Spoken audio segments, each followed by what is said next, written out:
Hello, everyone. Welcome to this virtual event put on by The Logic on satellite to cell technology and communication. I'm David Reevely. I am a Logic reporter who covers telecom. I'll be your host for the next 45 minutes to an hour. We're glad you're here. This is an open event, so some of you will be longtime Logic subscribers. We're grateful for you. And some of you will be brand new. Maybe you've heard about The Logic or somebody flipped you the link and you're checking us out. And we're glad you're here too. For those of you who are new, I'll say a few words about The Logic. We are a digital-only organization. We have reporters from coast to nearly coast, as far east as Montreal, covering technology, business, and innovation in all its forms in Canada. We cover everything from EVs to crypto to satellites to innovation in agriculture and fishing and mining, critical minerals, you name it. Because we think that the future of the Canadian economy is important and is not built by people who don't really believe in it. So we want to report in detail and with a beady eye on developments and where this country's going. If you are not yet a subscriber, you can easily become one. We'll put a link in the chat so that you can follow it and join up. There are some exclusive benefits aside from, of course, all of our journalism, our daily newsletter briefing, but there's access to monthly insider events like this, but only for those of us who subscribe. There are community surveys to kind of take the pulse of the readership, the people who are doing the innovating that's pushing this country forward, and Slack channels for you to talk to each other, because it's not just about us. And people hearing from other people is really how things improve. This event, as I say, is an open event thanks to sponsorship from TELUS, which of course has a stake in satellite to cell technology. And to kick us off, before I introduce our all-star panelists, I'm going to turn it over to Nazim Benhadid, the Chief Technology Officer at TELUS, who has a long history in the business and knows what he's talking about. He's going to frame the conversation a little bit. Nazim? Thank you, David. Bonjour. Thank you, everyone, for being here. And thank you to The Logic for hosting this timely conversation. TELUS has long been committed to connecting Canadians where others might not. Since 2000, we've invested over $250 billion to build networks across Canada, including in rural communities. But even that large investment doesn't connect the most remote Canadians, and we know that connectivity anywhere is more than ever a matter of public safety and economic development. To that, we look to space-based networks to deliver connectivity where traditional networks economics simply doesn't work. To deliver satellite to cell services, we need companies with satellites, a strong device and technology ecosystem, and the right spectrum and regulatory framework to connect the satellites to the phones. Internationally, we see many companies looking at this, often backed by government and giant corporations. There are Canadian players who are positioning themselves in this market. Some, like TerreStar, a homegrown player who is on today's panel, are seeking to deliver these services not just in Canada, but around the world. Others, like Telesat, are already delivering ancillary satellite services.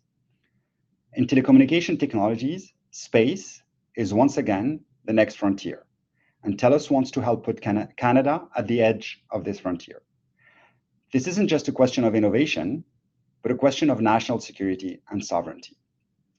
We need to get everyone to the table, including industry and ISED, to launch Canada to the front of space connectivity. Thank you, and enjoy your conversation.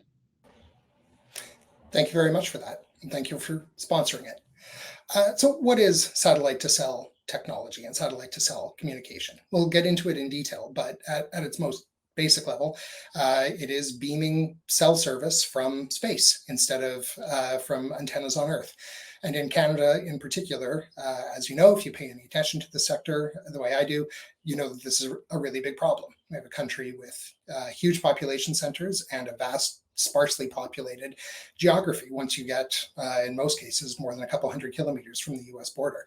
And it seems like every other week, the government, some level of government, is coming out with a news release about connecting broadband or connecting wireless to another community, and it's going to cost another couple $1 million to connect another maybe couple hundred households. This stuff is staggeringly expensive, and especially when it's divided up among relatively few people. And it is entirely possible, as Nazim says, that satellite to cell communication will be at least part of the answer. So to take us through this, we're going to hear from two very smart people. One of them, Jacques Leduc from TerreStar in Montreal. He is a telecom industry veteran. He was a senior figure at Microcell, the company that started Fido, and coincidentally the providers of my first cell phone. So this is someone who's been seeing around corners in this business for a little while. And we have Luciana Camargos, who is the head of spectrum at the GSMA, which is the global association for telecom and wireless providers. Both of them have tons of insight and tons of experience, and I am looking forward to digging into it. Luciana, Jacques, welcome. Thank you very much. So, Luciana, first of all, last time we talked, you were in Uruguay. Where are you today? I'm in London. I'm based in London and I'm home today. Okay. Jacques, where are you? I'm in Montreal. Oh, all right. So a couple time zones, very far apart, enabled by modern technology, which is pretty nice. So first of all, Jacques, can you explain the basics of what we're talking about? Satellite to cell technology. 20 some years ago, I remember I was a junior reporter talking to an aid worker he was in Western Afghanistan. This was 2002, and he was on a satellite phone. So satellite phones are not super new. What are we talking about here?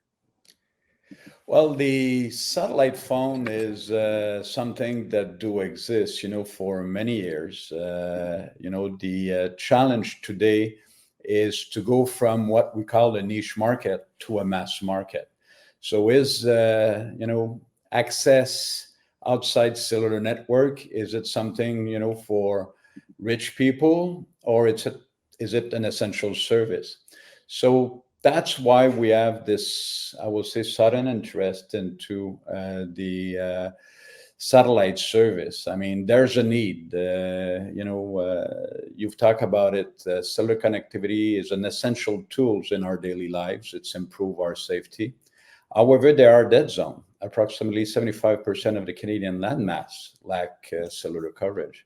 And we must eliminate technology discriminations in rural area and offer the same service to everyone, everywhere. As I said, it's not a luxury, but a necessity, an essential service. The big thing today is the convergence of terrestrial and non-terrestrial network. It's a key component of the telecommunication industry's goal of achieving global coverage. So last fall, there were a couple of announcements from big players in Canadian telecom, one of them involving you. It was a trial with TELUS demonstrating that satellite to cell technology worked. I think that I guess that was in October, but it was announced in early November, made public. And then Rogers followed suit pretty quickly. They did a bit of a flashy demonstration for satellite to cell service with Andrew Furey, the Premier of Newfoundland and Labrador, talking. It was a demo, but talking to a search and rescue worker. And just within a couple of weeks of each other, those happened. So why is there a sudden rush in 2023, 2024?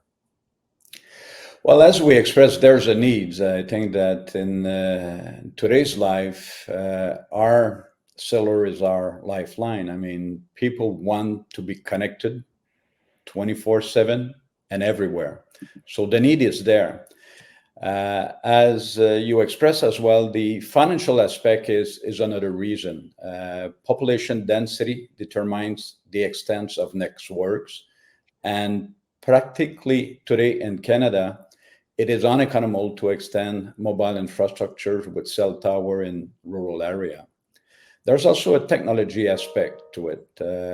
Mobile satellite technology is here. It's feasible, sustainable, and viable. At TerreStar, we coordinate both the terrestrial and the satellite frequency band and are standardized in the cellular ecosystem. The beauty of the cellular ecosystem, it is supported by about 8 billion users and continue to evolve in functionality and connectivity.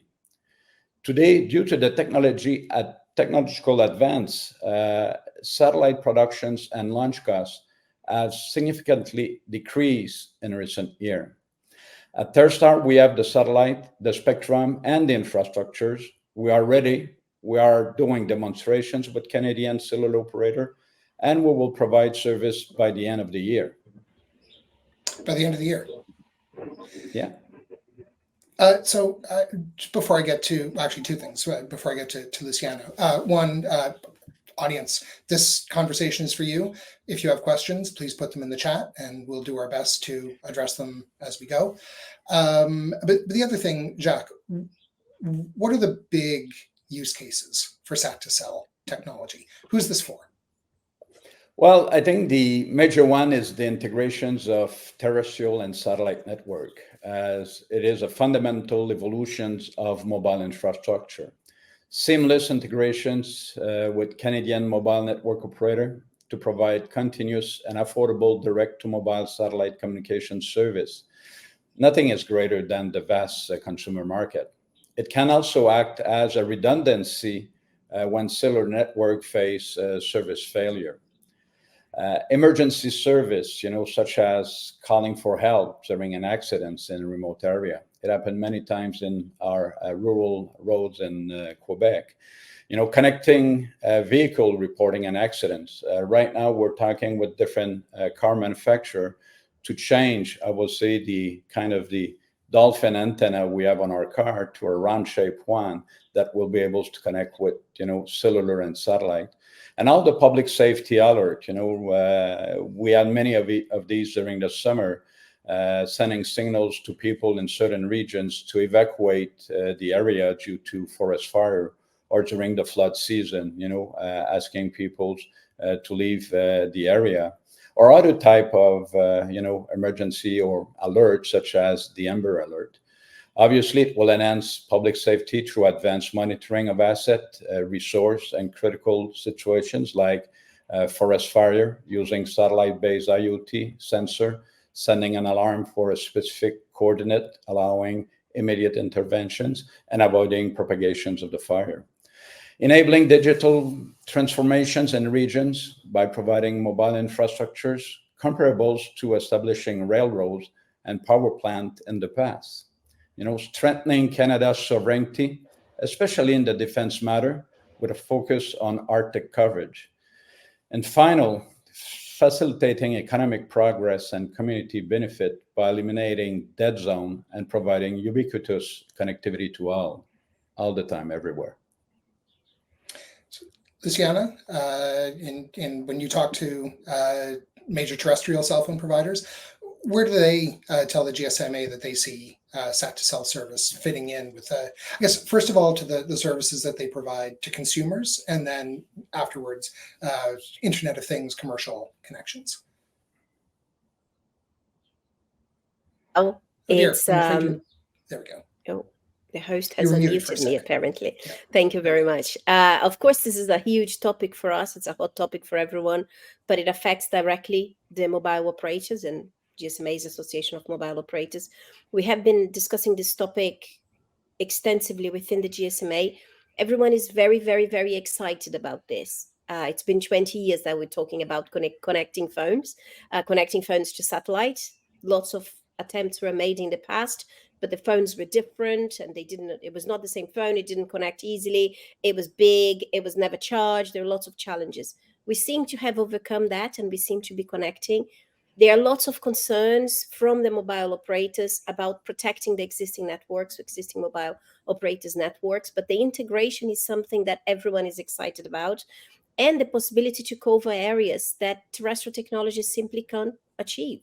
I think in terrestrial technology, we have covered as much as it's possible with what we have today, with the technology that we have today. There are large areas around the world, and Canada is a prime example of that, large areas around the world that won't be possible to cover with terrestrial technology. And we think that's where satellite technology comes in, and the integration, of course, is it is a wonderful idea. Hopefully it will become even better in the years to come.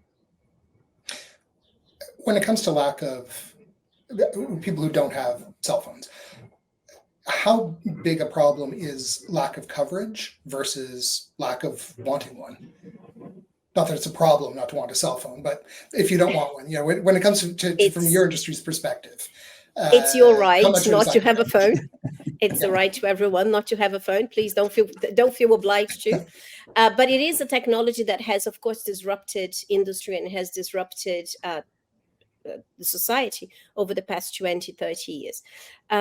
I won't cite Canadian-specific industry numbers because we don't have them. But worldwide speaking, if we talk about the percentage of the population that lives outside mobile coverage, that's 5%. 5% of the population do not have access to mobile internet, do not live within mobile internet coverage. However, 43% of the world's population do not use mobile internet. That's different. That tells us that 38% live within area, within coverage, but choose not to use it or don't use it. And we think that in that case, a satellite flying above is not the answer, because it's not going to be cheaper and it's not going to be better, and it's not, the service is already there. There's a number of reasons why people are not using. It could be cost, it could be literacy, it could be a gender issue, it could be a number of things. It could be, we actually have a very extensive study about that. It is a number of things. Different regions have different areas. But the 5% of the population that live outside coverage area, this can be, this with integration with the satellite will be an excellent topic to, an excellent area to cover. On top of that, there's vast areas that people don't live, but people go. And it would be great to have service in those areas as well, not just for the population, but also IoT, the Internet of Things, businesses that would benefit from the technology. And David, I will complement that. In Canada, we did some analysis, and we expect there's about 10 to 15 million people that frequently are outside cellular coverage, just because there's a hole somewhere. Or as Luciana mentioned, people go during the weekend or during their vacations, and I will say the countrywide, and they don't have coverage, and they are looking for it. I was reading a GSMA report. It's a couple of years old now, Luciana, but it talked about people who have spotty coverage, that being a segment of this is a global report, but a segment of the global population. Yes, they have borderline terrestrial cell coverage, but to the point where it's too frustrating to use, or they have to pass through dead zones regularly. And it talked about satellite service being a way to fill in those gaps. And that does. Do you have a sense of what the proportion of people who have middling wireless coverage is? I would not go there because that's just me guessing. Even the 12 to 15 million number from Canada, I read that as well, but I can't really vouch for how much that compares to our numbers because, of course, that's a different metric. I would not go into that. The economists would not be happy with me. So Jacques, can you walk us through the different business models for this? How different companies sort of fit together? TerreStar and working with TELUS, that's one set. You have your own satellite. Rogers is working with Starlink and Link, and they work in LEOs. What are the different ways of setting this up? Well, there's many ways. I think that we need to look at the satellite service as just another access point. Many years ago, I used to call this opportunity as a flying base station, So essentially, we're talking it's not economic to build, a base station somewhere. So now you have a flying base stations that goes everywhere. So the model is, obviously, we are in the telecommunication industry, and there's like two main barriers into that industry in a way. First, you need a license, okay? and you need a license that give you rights, or being designated to provide such service, which we have. I mean, we have a mobile satellite service license that allow us, to propagate from the sky. And as you were pointing out, I mean, many years ago, I mean, satellite service to small device being attempted. In 2011, we proved with our satellite that we're able to reach, an everyday device. But the challenge for us was that the ecosystem of cellular evolved so rapidly that when we launched it in 2011, it was with like a BlackBerry type of device, which was obsolete at that time. Apple took over. So that's why we decided to integrate the cellular ecosystem.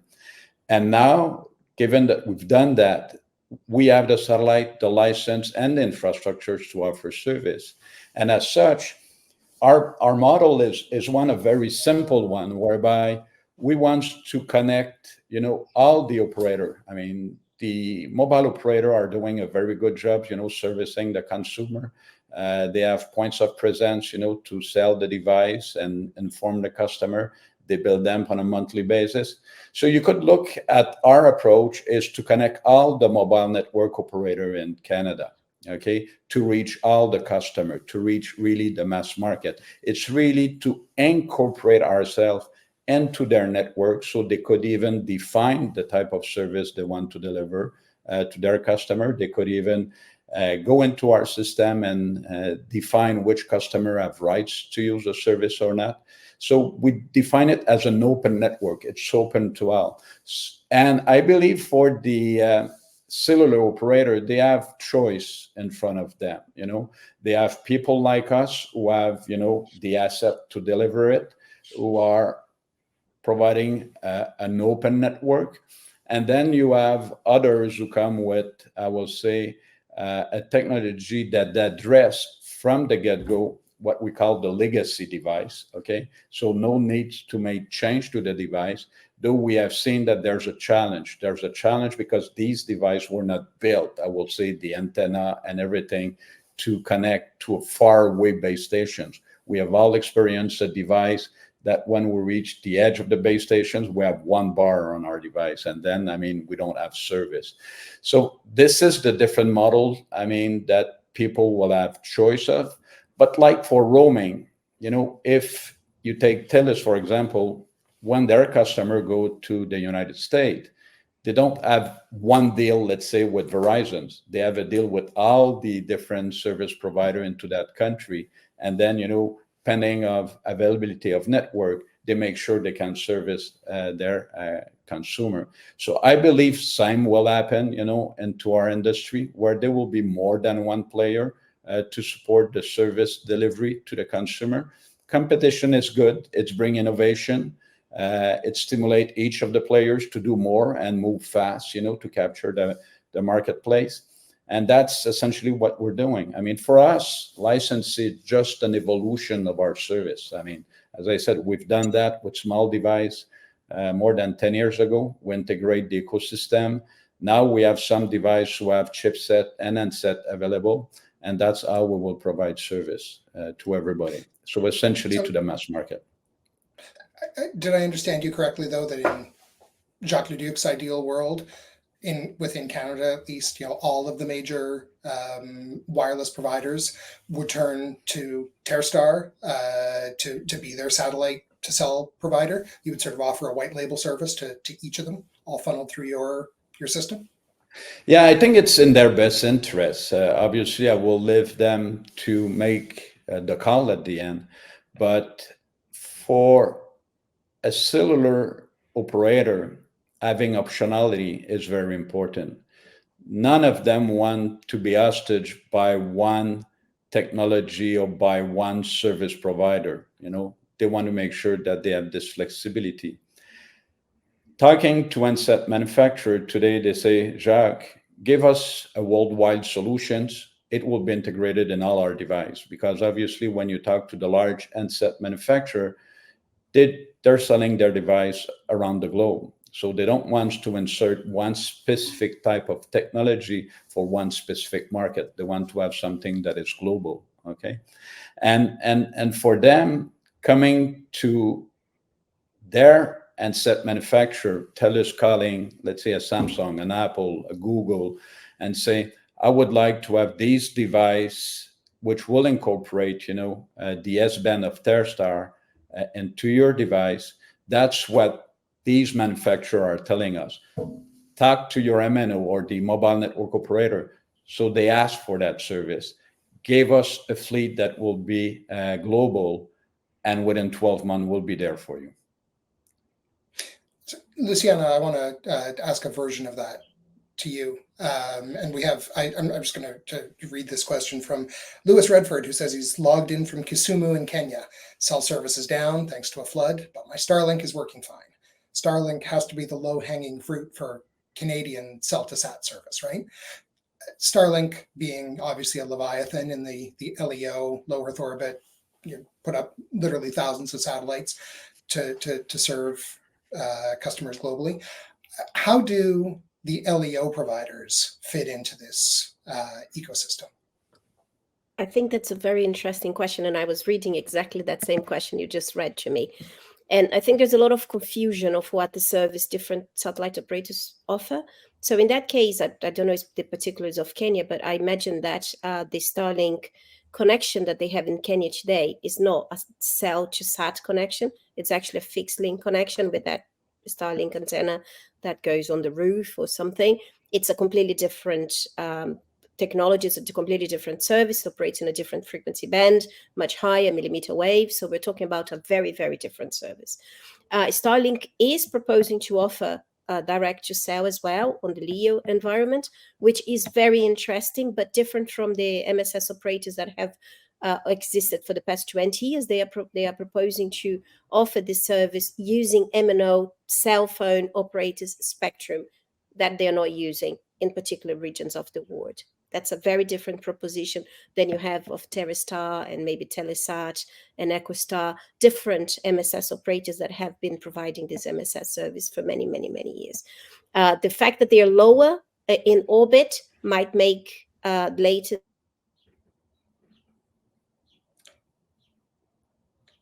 latency. Perhaps an unfortunate moment for the signal. Oh, sorry, that's latency. Latency is the time. Latency. Latency is the time that takes from the signal to go and come back. And when you talk about satellite, it takes much longer for that to happen. And one of the benefits of 5G and millimeter waves and 5G is the low latency, something that the industry have been discussing for a long time. But in the case of LEO, that can be reduced by the fact that they are much lower in orbit. I think all these different solutions that are being proposed now, both from the traditional MSS operator and the new guys coming in, Starlink, one of them, it's all very exciting. Who is going to succeed in that market? It's very unclear in my head who is going to provide the best service for the consumers and the service that will be the best for the operators to choose from. But I think both of them are coming with different solutions, with different proposals. And that's all very exciting.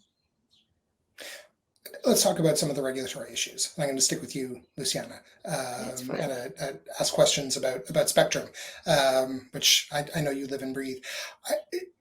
We different countries allocate spectrum in different ways. In Canada, we have periodic, multi-billion-dollar auctions for spectrum capacity. Different providers buy little slivers of it that are separated electromagnetically, but also geographically. And if these signals are being beamed down from space, presumably across very large geographies, because that's the point, how do we deal with that from a regulatory perspective to make sure that different companies aren't stepping on each other's slices of spectrum? That's very interesting and also very complicated. So Jacques was talking about the use of S-band by TerreStar in Canada. Well, in different countries of the world will be using different S-band in different ways. There might be terrestrial networks in other countries. There might be satellite networks in different countries. There are different satellite operators using the S-band around the world. So how do you harmonize that to put into the device is very complicated, because in the terrestrial sector, we try to harmonize worldwide to get the minimum amount of bands per device It's very complicated to get the bands into the device, of course. On the satellite side, if you're going to have different satellite operators covering in different ways, in different bands, it might become very complicated.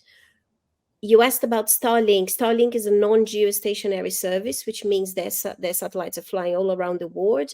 When you do that, you have the added complication that different countries will be using different frequency bands for different things, and that needs to be coordinated very well. One worry that we have in the mobile industry right now is that both providers, both the traditional MSS operators like TerreStar, but the new providers like SpaceX, Starlink, or AST Mobile, or Link, that are building these LEO networks with thousands of satellites, they are proposing to use a spectrum that currently are being used by mobile operators around the world. And how do we ensure that no interference is caused to terrestrial networks, that terrestrial networks are protected by the right to use spectrum in different countries, in different parts of the world, in different countries. It is a service that currently serves almost 5 billion people around the world. So this is one of our main concerns, and we're engaging with countries all around the world to ensure that is the case. We're engaging with the ITU, a body of the United Nations, to make sure that is the case, and coexistence protection is ensured at all times. So will we need some sort of global spectrum regulation in order to make this work?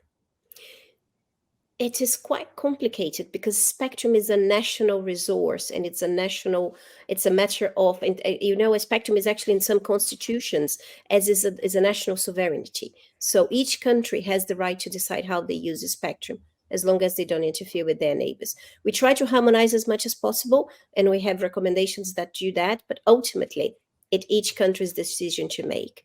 As I mentioned before, S-band is a frequency band that is used differently around the world, and some of it is used by mobile operators. So it could become complicated in parts of the world, like, for example, Japan, like, for example, Korea, and things like that is an issue we have been discussing for many, many, many, many years. But the new spectrum, the LEO operators, SpaceX, and Link and AST, proposing to use actual MNO spectrum that they are licensed to use, create some additional constraints, in the sense that if I'm a mobile operator and I have an agreement with that satellite operator, I'm happy. If I'm the mobile operator adjacent to that, physically adjacent, geographically adjacent, how do I know I'm not going to be interfered? And what do I do if I am? And who is going to guarantee that transmission from the sky in a frequency band that they're not even supposed to use according to the radio regulations that govern spectrum? How is that guarantee that I'm not going to be interfered? And if I am, what do I do? That could be adjacent countries, that could be within the country. So there's lots of concerns, lots of issues for us to address and to iron out, so the service can actually be in place without any issues. David, allow me to probably bring additional information on Carla, Please. more specifically for Canada. One good thing that our regulator, ISET, have done here with the S-band in Canada is that TerreStar is the owner of both the terrestrial and the satellite spectrum. So essentially, we coordinate with ourselves, and then it is, I will say, the delivery of service, because for us, satellite is prime. So everything that will interfere with the satellite will need to be stuff being used on the ground. Okay, so that's one aspect of it. The other aspect of it is the technology. I mean, right now we are in discussions with other MSS licensee around the planet to look at the opportunity to share a LEO constellation. So right now we have a geostationary. Geostationary is, I will say, this complexity of, I will say, interference, because you beam on one country and then it's easier to manage, especially that we have both frequency on the ground and the satellite. But into sharing, let's say, a LEO fleet with others, as Camarla explained, this satellite from time to time will be, let's say, outside of Canada's visibility. And as such, technology today allow that, on a geolocalizations basis, to decide which spectrum you used and how, it will interfere with the different country around the globe.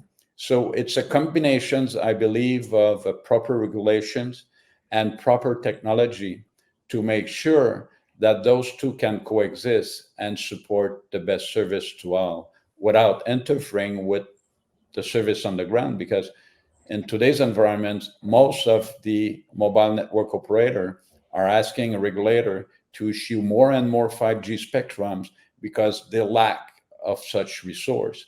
So if you use it for satellite, then you have even a bigger need in that context.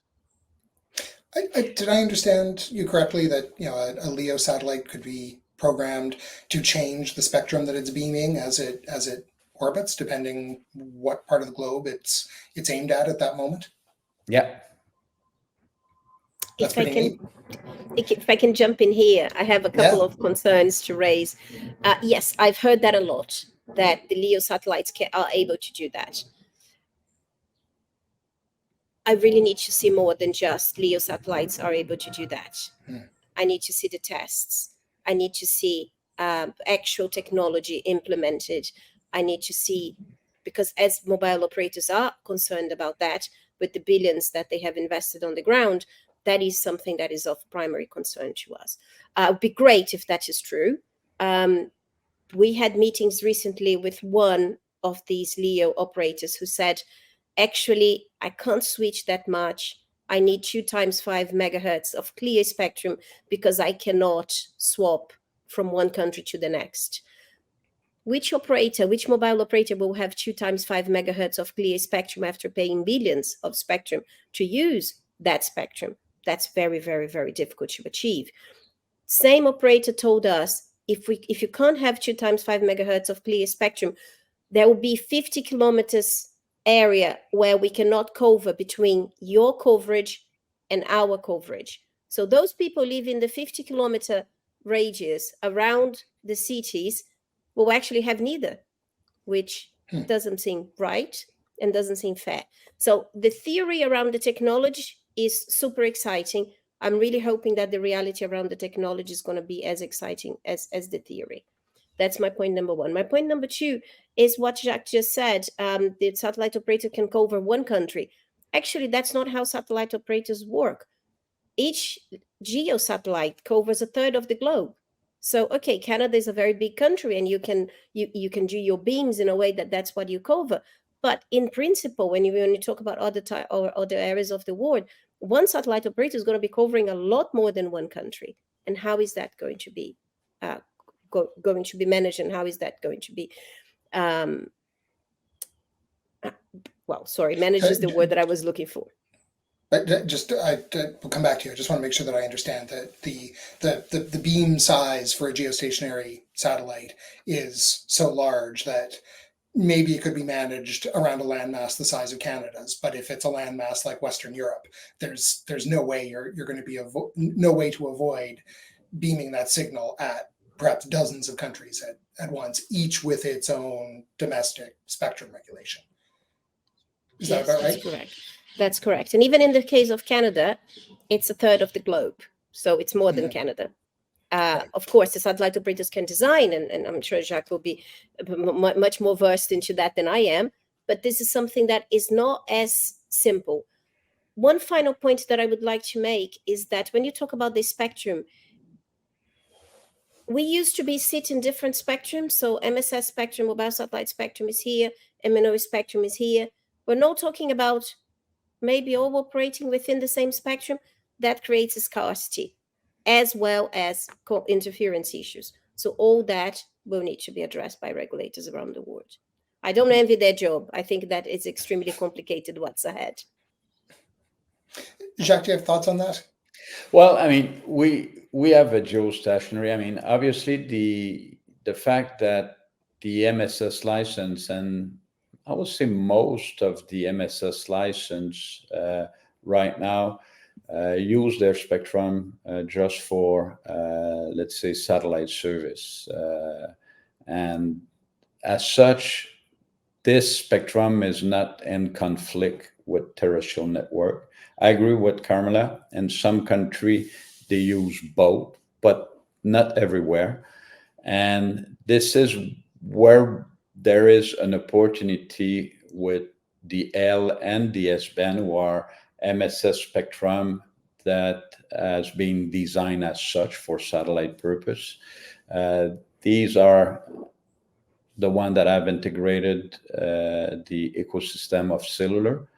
And obviously there is an opportunity to use it both ways, but agree, there is still some challenge, and we need to make sure that we do it in an efficient way. And that's what we're doing here in Canada. We use a portion of our spectrum on the ground, and another portions we don't use it for now, as we wait for technology to avoid such interference. But the beauty is that we already offer such service in the Canadian market. It works, and we will continue to improve it, moving from 3G to 4G, which we have done last fall. And we're even moving toward 5G by the end of this year, early next year. So evolving the network so to make it more use case, more service. But this coordinations will remain a challenge, and a challenge for all. And there's a huge difference, as Kamala was saying, between mobile and fixed, which people have a tendency to mix the two. Like in Canada, TerreStar is the only one Canadian company offering mobile service. We have TELUS, who's also offering service in Canada, but they are offering fixed service. And Kamala explained it very well.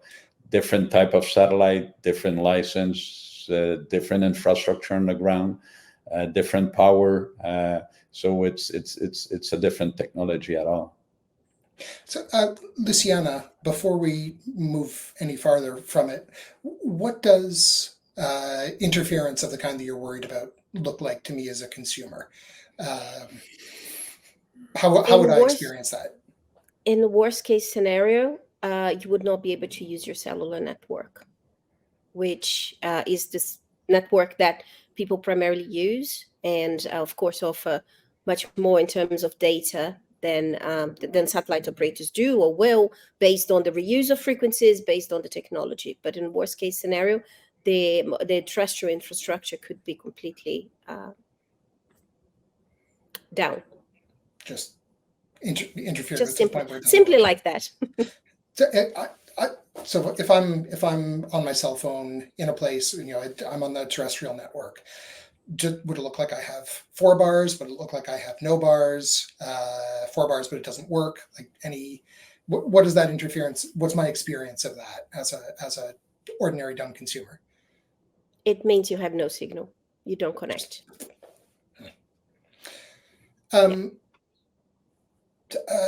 Jacques, I have an iPhone 12. Is this something that your service can send a satellite signal to and make it act as though I'm on a terrestrial network, or do I need a newer phone? A newer phone will be required, and Kamala also explained very well the fact that the band plan of this new technology needs to be integrated into the device. So you need a chipset. The beauty of chipset, they're already there. I mean, MediaTek and Qualcomm have NTN chipset with SNL band into that. You will need an antenna on the phone, because each phone that propagate in different band need an antenna that connect to that specific band. So antenna need to be added into the phone.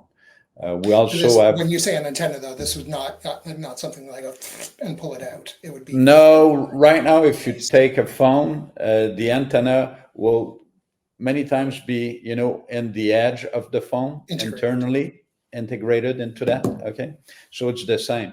At TerreStar, we develop an antenna that essentially could be put at the back of the phone, which is for satellite and terrestrial, but obviously it's bigger than the existing satellite, but that provide like 5 to 7 dB more. And just to tell you, phone manufacturer they will fight to get, just 1 dB more into their phone.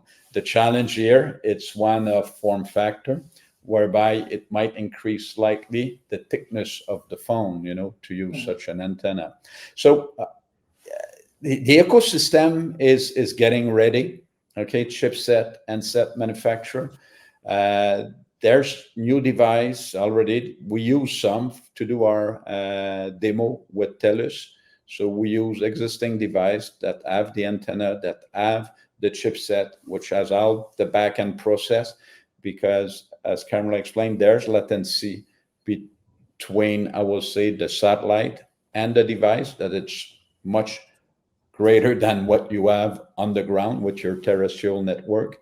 And as such, you need all the back end of the phone, because the phone will say, I tried to connect, didn't get an answer, I flush you, either for an app or something like that. So you need to understand this notion and be incorporated into the functions of the phone.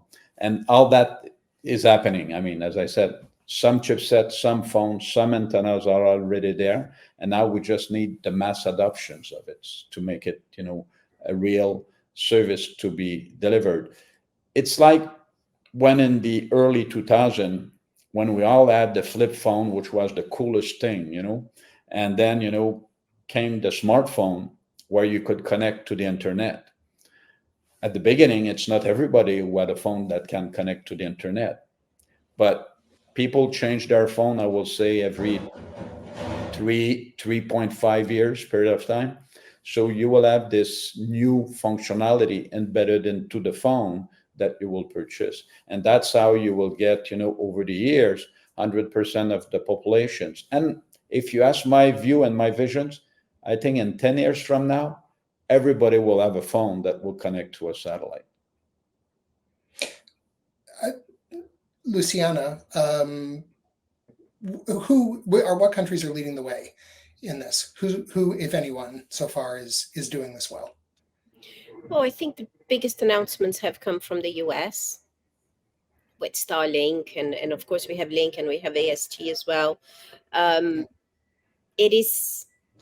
think is a space to watch, but pardon the pun. But yes, it is. I would name the US as one of the leading ones.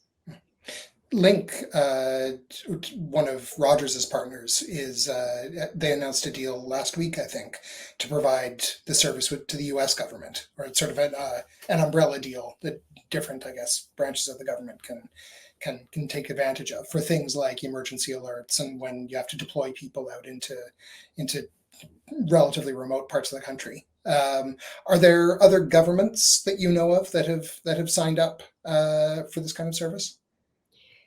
Not really. It's really incipient.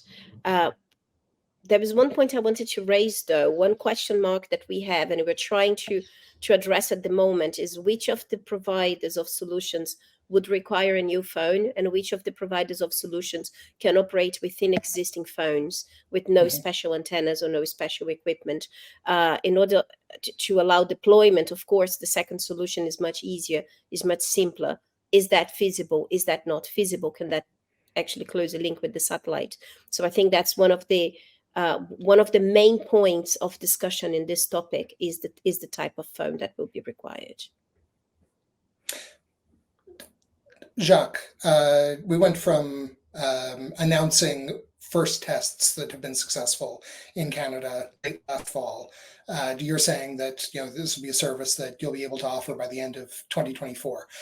When you talk about offering service, what level is possible now? Is it the equivalent of the flip phone where you're sending text messages by pushing the same button several times, or how close are we to it being invisible to someone who owns a smartphone?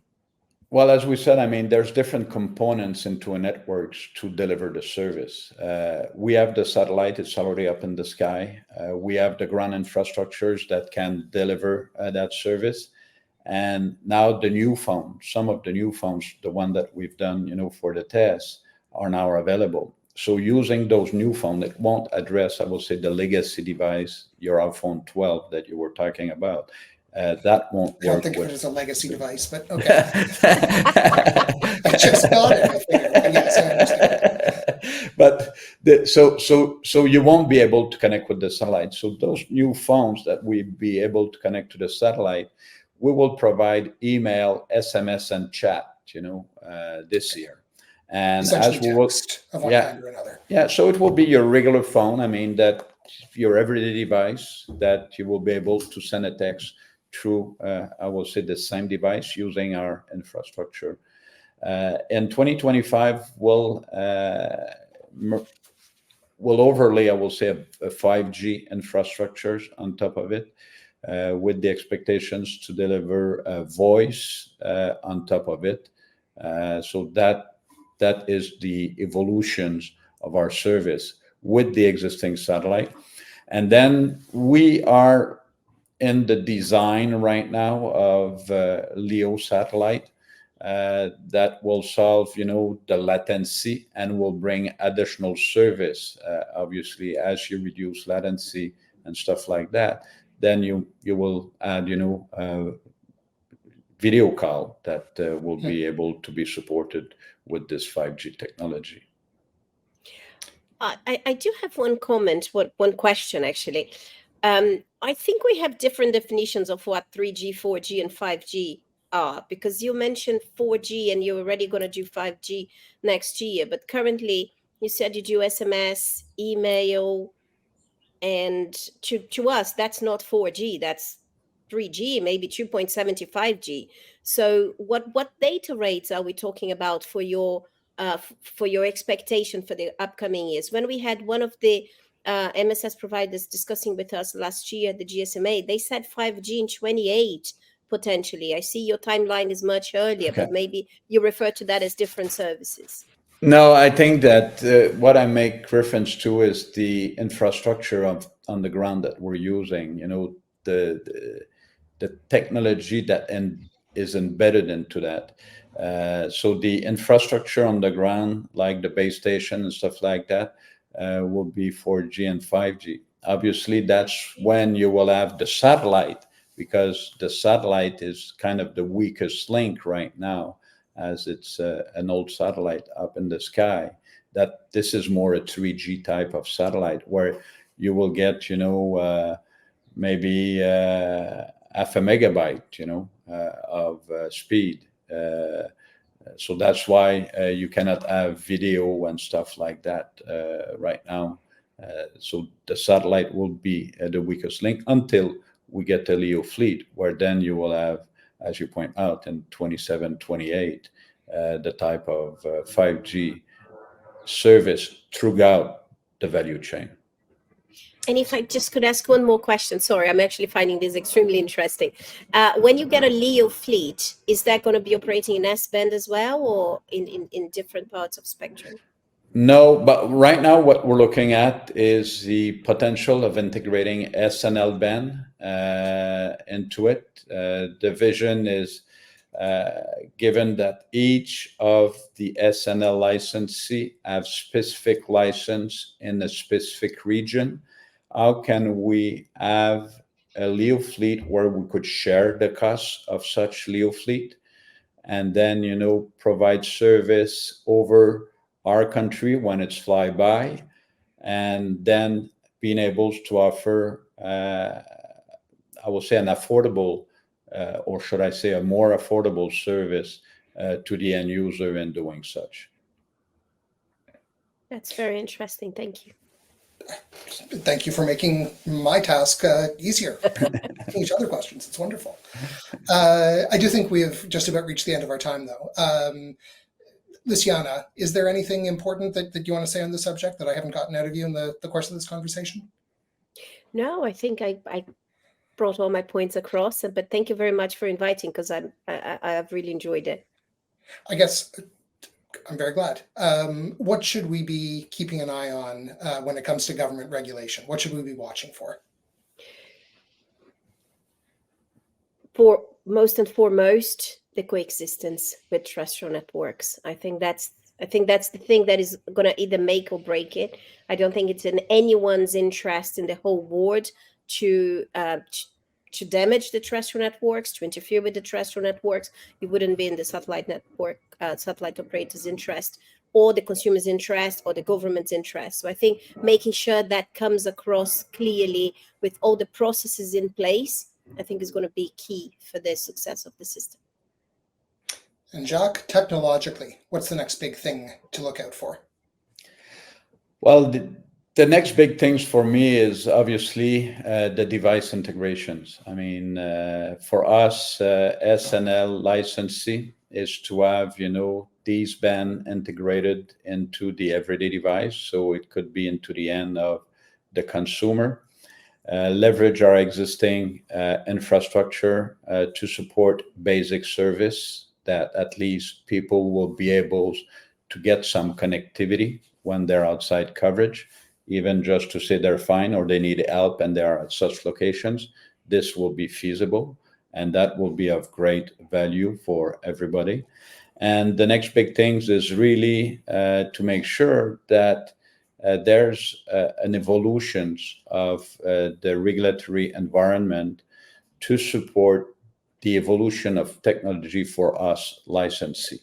The regime of the mobile satellite service has been established in the late 90s, early 2000. And of course, I will say in those years, it was not predicated in their view of what satellite can do, of how it can be integrated with, cellular network today. So the real question is how, from a regulatory standpoint, you give an opportunity for us, the MSS licensee, who have launched satellite like we did, and demonstrate that it was feasible to reach a small device, but we had an ecosystem issue. And now that we integrate this ecosystem, how can we make it evolve to reach, I would say, consumer needs? That will be a very important aspect. And that's why, as Kamala pointed out, that all that notions of interference is a key item for all players around the globe. It has been such a treat to talk to you both and hear this complex subject explained so clearly. It seems like there's enormous opportunity, but also enormous challenge ahead. And I feel great about the discussion that we've had. So thank you to Luciana Camargos, the head of Spectrum at GSMA, representing mobile and wireless service providers. Thank you to Jacques Leduc, the CEO of TerreStar, which is in the satellite to cell business. I want to thank our sponsor for today's event, TELUS, which is what enabled some of you who are not subscribers to take part. Thank you all to the audience, subscribers, and those who are just checking us out alike. If you are not a subscriber, you can follow the link that we're going to be putting in the chat to join up. The business team at The Logic who puts all this together, particularly today, Kim Jose, who is the organizer off camera, but this does not happen without her, and the rest of the crack squad who support her. We have more of these coming up because the business team has been incredibly busy this spring. In 2 weeks, we are going to have a conversation on AI and Canada's Productivity Challenge. I'm actually hosting that one as well. I've gotten a sneak peek at the panelists, and I will not give anything away today, but they are very impressive. There will be more information in your inbox if you are a subscriber or as soon as you become one. We are having the 2024 edition of the Logic Summit after last year's was such a big success. It's going to be a little later in the calendar this year, Monday, October 28th. It's going to be in Toronto. You will get information on that too. If you're interested in being involved in that event, please reach out to Ariel Lepper-Walker, who's the Logic's partnerships manager. She will have more information for you. And keep your eyes on your inboxes for all the information about events like this one, in-person events. We have them coming up all over the place. Thank you again to everyone who joined us today, to our panelists, and to you, our audience. Hope you found this helpful. Have a great day.